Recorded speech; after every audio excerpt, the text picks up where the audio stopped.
Welcome to this video demonstration of how to use wireless phone charging in your car and exactly what it is.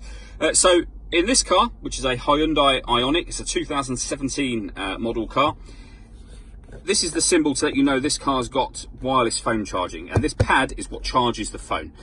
So firstly, of course, you need to make sure you have a compatible phone. In this case, we have the iPhone 10 here, or the X. The 10s and the 10s Max both have wireless phone charging as well, as do a lot of Android phones. So the very thing you need to do is make sure firstly that the engine is running in the car, and then simply pop the phone on that pad and you can see that it's started to charge. You'll also get a little light come on in that button there to let you know it's charging as well. And it's as simple as that. It will remain in that state charging until such time as you take the phone away, and you'll see now it's stopped charging.